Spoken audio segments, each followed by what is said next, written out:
Gracias por su preferencia y continuar con nosotros en Informa TVX, primera emisión. Estamos en su espacio de entrevista de este viernes 18 de diciembre del año 2015. Como les había anticipado hace unos instantes, el tema que vamos a abordar en esta oportunidad es la aprobación de ley de probidad. Para hacerles una contextualización, en la noche del pasado miércoles, con 47 votos a favor, 45 de forma electrónica y 2 a mano alzada, se aprobó la ley de probidad, la cual se venía discutiendo con mayor intensidad desde el segundo semestre del año.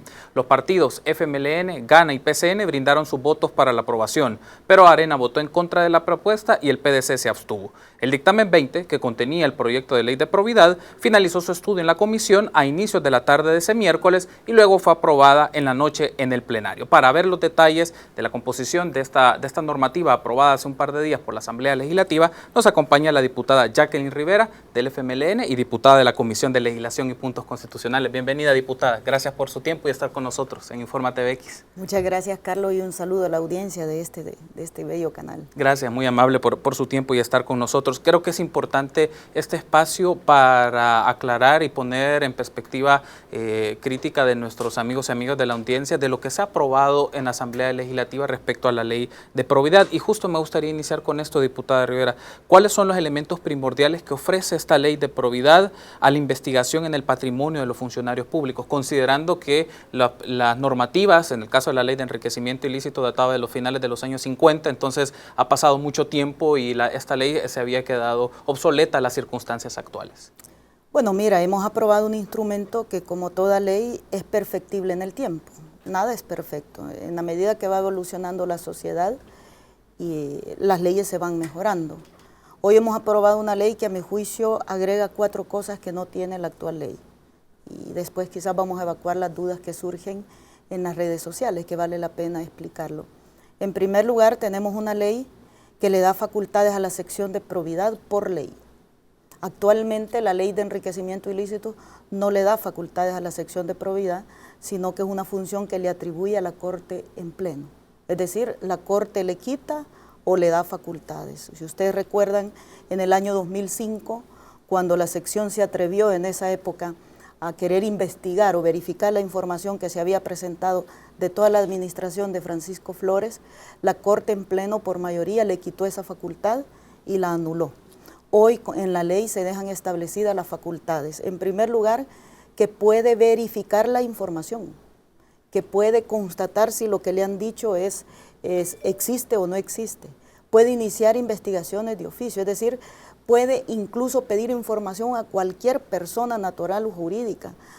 Está obligada la sección de probidad, incluso si hay alguna denuncia ciudadana, a iniciar la investigación.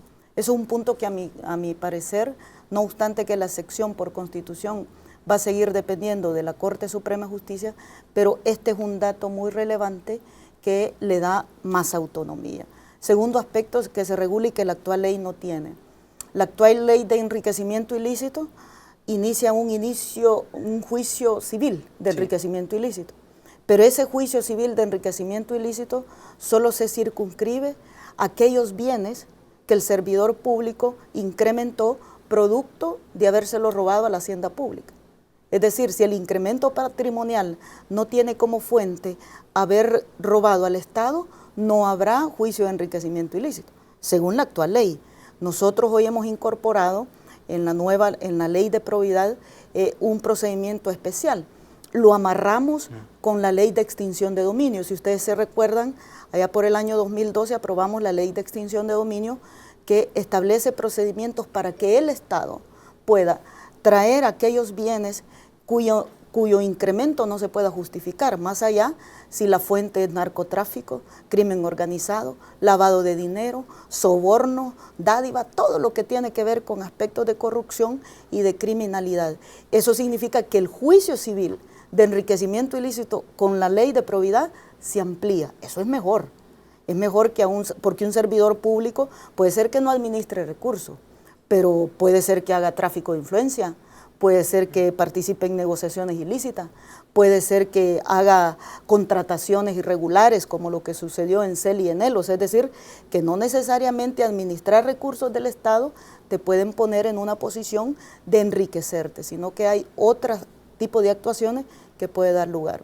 Un tercer elemento que a mi juicio es relevante, En el país se nombran servidores públicos a veces por tiempo indeterminado. No a veces, así es. Por ejemplo, los jueces de paz de primera instancia, los magistrados de cámara, fiscales, incluso algunos mandos medios que hoy están obligados por ley a declarar, se eligen por tiempo indeterminado. La actual ley de enriquecimiento ilícito dice que tú estás obligado a presentar tu declaración patrimonial cuando tomas posesión y cuando cesas en tus funciones. El problema es que estos cargos que son por tiempo indefinido pueden durar 15, 20, 25, 30, hasta 40 años, hasta que se jubila el funcionario, y no hay manera de que el Estado pueda ejercer algún nivel de contraloría respecto a tu patrimonio. Mire, aquí hay jueces y magistrados que son millonarios y los sueldos no se justifica, los ingresos, los emolumentos que recibe legalmente no se justifica con el patrimonio o la vida ostentosa que lleva. Entonces, hoy hemos puesto en la ley de que esos funcionarios que se nombran de manera indeterminada declaren su patrimonio cada 3 años. Cada 3 años deberá de rendirle cuentas al pueblo para mostrar si su patrimonio no se ha incrementado de manera injustificada o si no está enriqueciéndose producto del narcotráfico, que son los más expuestos para poder ser infiltrados, o del crimen organizado. Y hay un cuarto elemento que tiene la ley, que la actual ley es bien risible, es el tema de sanciones. Nosotros hemos establecido que una persona, fíjate, y yo ahí hago algunas aclaraciones por lo que se ha dicho. Actualmente tú puedes pagar en concepto de multa hasta $500. Es lo más que usted puede pagar si no presenta declaración, si la presenta con datos inconsistentes o si la presenta de forma tardía. Es decir, eso es lo único. Y te inician tu juicio de enriquecimiento ilícito, que ya dije que si no te demuestran que tu incremento patrimonial tiene como fuente la hacienda pública, no te van a quitar nada. Entonces, nosotros hemos dicho, mire, un servidor público que va a ser fiscalizado por esta ley puede pagar hasta 40 salarios mínimos por no presentar la declaración o por declarar tardíamente o por presentarla con inconsistencia. Pero además, si de la ocultación que se haga de toda la información se advierte de que posiblemente se hayan cometido algún delito, de inmediato le notifican al fiscal general de la República. ¿Para qué? El fiscal inicie 2 acciones. Uno, la investigación penal, para determinar si tu incremento, por tu negativa de presentar la declaración o no haberlo justificado, deviene de un delito. Y 2, para que el fiscal inicie de inmediato la extinción de dominio en los juzgados pertinentes. O sea, a mí me parece que esos 4 elementos son sustanciales y que le dan una herramienta más efectiva a este tema de la probidad pública. Justo hace un par de días estuvo en este espacio de entrevista con nosotros la diputada Alejandrina Castro del Grupo Parlamentario de Arena, y uno de los aspectos que salió en ese momento de entrevista, diputada, era el punto del rol que iba a tener la sección de probidad. La discusión, entiendo que en la propuesta de proyecto de ley que presentó el Grupo Gestor era con la figura de una dirección, más se mantuvo la figura de, como está ahora, ¿no?, de sección, solo para efectos. ¿Cuáles son las atribuciones que la sección de probidad con esta nueva ley tiene y se le suma a las que tenía de manera muy limitada o de manera muy general en la ley del órgano judicial y en la ley de enriquecimiento ilícito? ¿Cuáles son ahora que le otorga la ley de probidad? ¿Por qué le hago esta consulta? Porque en ese momento la diputada nos mencionaba que como estaba, o la discusión en ese momento, se estaba haciendo solo un aspecto de trámite, que la sección iba a ser solo básicamente trámites administrativos. Entonces nos gustaría que nos aclarara este aspecto.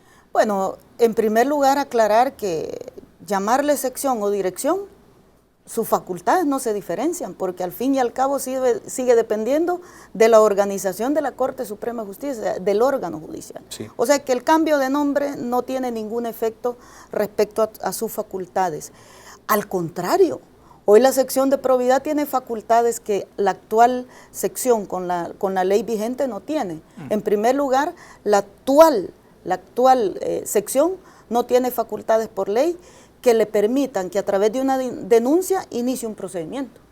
Eso es nuevo, esto lo tiene la ley que hemos aprobado. La actual sección no tiene facultades, inclusive de pedir información indistintamente si hay secreto bancario o no.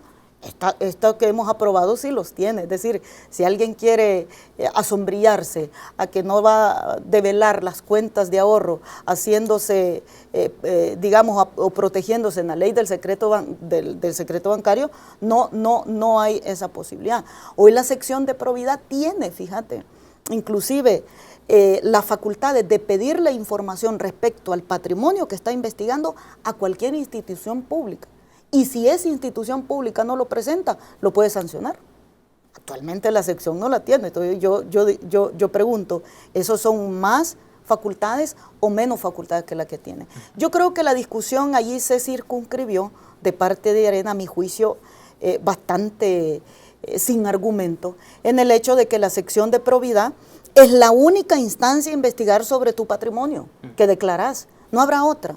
¿Cuándo interviene la sala de lo civil, que es la que hemos puesto, que es la que va, donde va a llegar la información de la sección de probidad? Solo para imponer la sanción, solo para analizar la prueba que ya la sección de probidad verificó. La sala de lo civil no investiga, la sala de lo civil no verifica la información.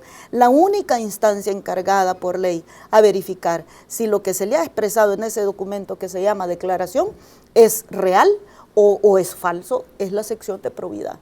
Es decir, que quien determina si una persona se ha incrementado su patrimonio de manera injustificada o no ha sustentado bien su información es la sección de probidad.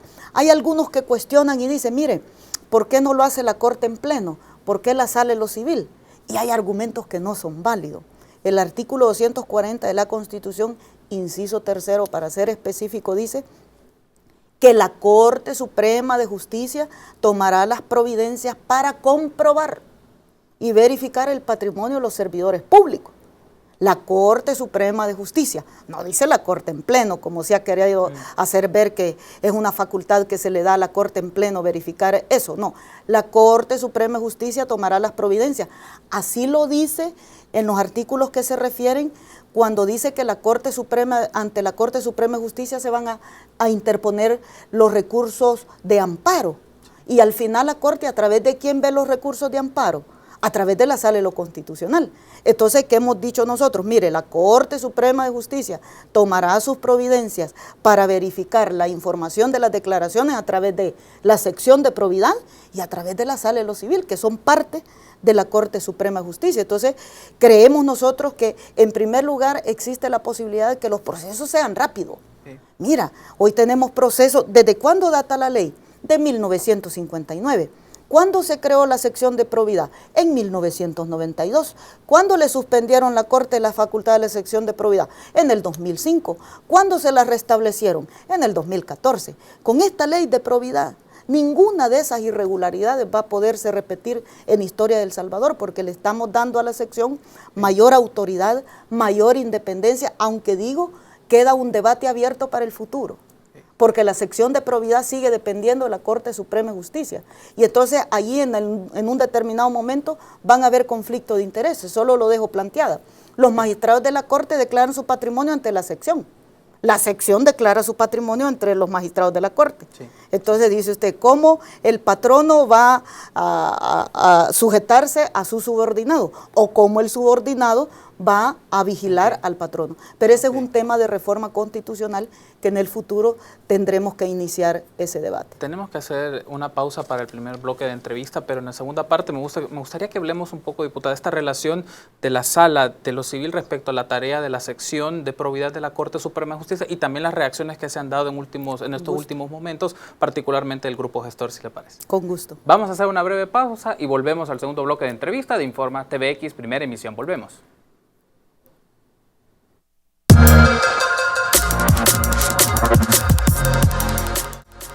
Gracias por continuar con nosotros. Estamos en su espacio de entrevista, en el segundo bloque de este espacio de entrevista, viernes 18 de diciembre del año 2015. Está con nosotros la diputada Jacqueline Rivera, diputada de la Comisión de Legislación y Puntos Constitucionales por el Grupo Parlamentario del FMLN. Estamos hablando de la aprobación de la Ley de Probidad. Diputada, me gustaría que hablemos ahora un poco de la relación, o más bien las competencias que tiene la Sala de lo Civil respecto a la tarea que le otorga la Ley de Probidad. Y uno de los puntos que estaba en discusión, en debate, era por qué a la Sala de lo Civil, por qué, y entraba en este punto de Entonces, ¿por qué no la Corte en pleno y sí la Sala de lo Civil? ¿Por qué en la Sala? Porque se alegaba también de los perfiles de las personas, los magistrados que van a estar en esta sala para ver esto. Si nos puede aclarar un poco Bueno, en primer lugar, a los salvadoreños y salvadoreñas que nos ven, decirles, la Corte Suprema de Justicia está conformada en 4 salas: Sala de lo Constitucional, Contencioso Administrativo, Penal y Civil.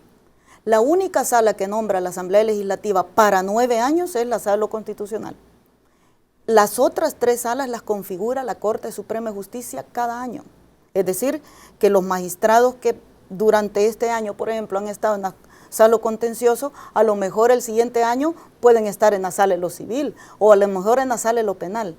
Hay una especie de rotación que hace la Corte, precisamente para cumplir con ese aspecto de que no se creen, digamos, esos portillos de tráfico de influencia cuando tú ya estás mucho tiempo en un espacio.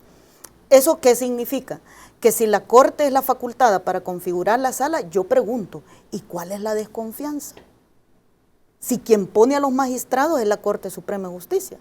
Si a mí más esa pregunta que se planteó me da desconfianza a mí, porque eso significa que de parte de Arena hay algunos magistrados ahí que responden a ellos y que les gustaría que solo esos magistrados estuvieran quizás conociendo de estos temas, porque igual hoy descalifican a los magistrados de la Sala de lo Civil y ellos son parte de la Corte en pleno. O sea, es decir, a mí me parece que es un argumento que no se puede sostener en el tiempo. ¿Cómo es hoy?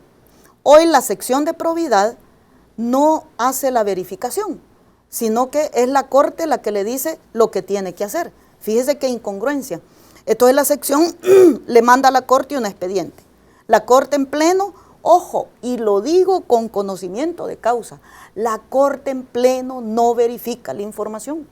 Actualmente solo recibe el expediente y lo manda a la Cámara Segunda de lo Civil. A mí que no me vengan a decir que de acuerdo a la actual ley, la Corte en pleno es la que constata la información, verifica si los datos son reales. No, eso lo hace la sección de probidad, que esa facultad seguirá siendo de la sección de probidad. ¿Qué hace la Corte? Recibe el expediente y dice allí la ley de enriquecimiento ilícito que podrá tomar algunas providencias, como por ejemplo dice decretar un embargo preventivo. ¿Vea? Eso le da a la Corte. Entonces nosotros le decimos, no se preocupe, que como hoy con la ley de probidad vamos a aplicar la ley de extinción de dominio, y la ley de extinción de dominio dice, para los que piensan, mire, y si no le congelamos las cuentas, lo va a ir a sacar el dinero, y si no le congelamos lo de los bienes, los va a vender, o sea, se puede dar una especie de alzamiento de bienes. No se puede, la ley de extinción de dominio dice de manera expresa que aquellos bienes que han sido adquiridos de manera ilícita, el Estado los va a ir a traer indistintamente a quien los tenga. O sea, que aunque el servidor público los traspase y los vuelva a traspasar y haga una cadena de traspaso de bienes inmuebles, esos bienes inmuebles, si han sido adquiridos de manera ilícita, puede ir el Estado a traerlo. Entonces, ¿qué hace hoy la Corte? Recibe el expediente, emite una medida cautelar, que es una especie de embargo preventivo, y lo manda a la Cámara. ¿Quién al final hace la verificación y el análisis? La Cámara. Una instancia que está abajo de la Corte y abajo de la sala. Pero fíjate la otra incongruencia que tiene la ley, dice que de la resolución de la sentencia que dicte la Cámara, dice que habrá derecho a apelar ante la Corte. Entonces se vuelve un poco contradictorio, porque ya la Corte ya conoció el expediente, lo manda a la Cámara y después vuelve otra vez a la Corte. ¿Qué hemos hecho nosotros? Ordenar el proceso. La sección de probidad va a seguir haciendo lo mismo. Es decir, verificando, investigando, constatando, haciendo todo el procedimiento con mejores herramientas que las que tiene hoy. Y la sección le va a decir a la sala, mire señor, aquí está el expediente. De esto hay posible enriquecimiento ilícito, hay que notificar a la Fiscalía. De esto no ha justificado esto, hay que ponerle la sanción. Y además hay que iniciar el procedimiento de extinción de dominio. Entonces, ¿cuál es el miedo? ¿A qué le tienen miedo? ¿Sabes a qué le tienen miedo? A que la ley de probidad que hemos aprobado se puede investigar el pasado.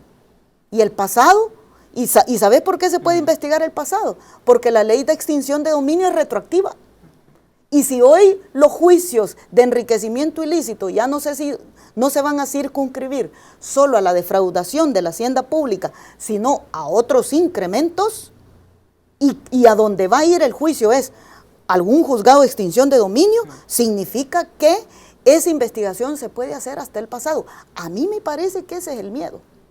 Es decir, que Arena lo que le tiene miedo es a que esta ley pueda, producto de una investigación de extinción de dominio, ir a descubrir la corrupción que ha habido en el pasado y que hoy se asombrían, que ya prescribió la acción penal y que ya no los pueden investigar. Yo quiero decirle, presos ya no los pueden llevar, pero sí les pueden quitar el dinero y todo el patrimonio que adquirieron de manera ilícita. Entonces a mí me parece que los argumentos son insustentables. Y hago otra aclaración porque seguramente me la vas a preguntar.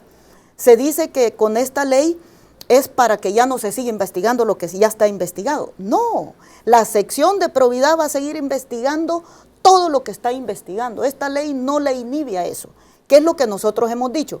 Que si ya los casos, como el caso del doctor Flores o Cardosa, o otros que puedan aparecer mientras la ley no entre en vigencia, si ya los casos están judicializados, es decir, que ya están en la Cámara de lo Civil respectiva, esos casos van a seguirse sustanciando de conformidad a la ley de enriquecimiento ilícito. Sí. De tal manera que los siguientes casos que la sección de probidad vaya judicializando, una vez entre en vigencia la ley de probidad, se va a hacer a través de la ley de probidad.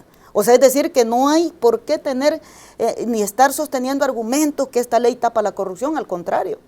Para mí esta era la oportunidad de oro de Arena, de poderle demostrar al país que pasó del dicho al hecho. Ellos se atribuyen que combaten la corrupción. Esta era la oportunidad de mostrar si de verdad están dispuestos a combatir la corrupción. Fíjate que la ley que hemos aprobado, que tiene 52 artículos, por lo menos te puedo asegurar así, más o menos, por lo menos 30 artículos de esa ley los tomamos del proyecto que presentó el grupo gestor. Y Arena vota en todo en contra. ¿Cuál es la impresión que a mí me queda? Si más de 30 artículos se tomaron de la propuesta del grupo gestor y Arena dice que vota en contra y que nada sirve de la ley. Sí. Entonces, ¿cuál debe de ser la conclusión que el pueblo salvadoreño saque? Es que quienes no están dispuestos a investigar la corrupción o a cerrar portillos de la corrupción es Arena, porque ellos quieren hacer leyes solo para que afecte a unos. No, si las leyes deben ser para todos, todos en el suelo, todos en la cama, aquí ricos, pobres, rojos, amarillos, achotados, de todos los colores políticos. Si un servidor público está abusando el poder o se está robando el dinero del pueblo, debe ser investigado, procesado, condenado y sancionados. Es decir, que nosotros no podemos estar estableciendo procedimientos ad hoc, o sea que hoy no es legal que conozca la sala solo por los magistrados que tiene la sala. Como que el destinatario de la ley son las personas que forman parte de la institución. El destinatario de la ley es la institucionalidad. Es decir, la sala hoy tiene esos magistrados, mañana va a tener otros. ¿Y qué esperamos nosotros? Que esos magistrados actúen conforme a la ley. Fíjate que si la Corte en pleno conociera todo lo que tiene que ver en cosas administrativas, la Corte en pleno no haría otra cosa más que eso. Yo solo cito un caso. La Corte en pleno tiene más de 1000 casos de investigación judicial. ¿Y sabes cuántos casos conoce a la semana? 2 a la semana. Pues va a terminar en unos 100 años. Porque conociendo más de 1000 casos, más todos los que van llegando, y solo conoce 2 casos a la semana, ¿te imaginas vos? ¿Sabés cuántas declaraciones de probidad de acuerdo a esta ley se van a estar presentando? Un poco más de 25,000 declaraciones. ¿Y en cuánto tiempo la Corte en pleno?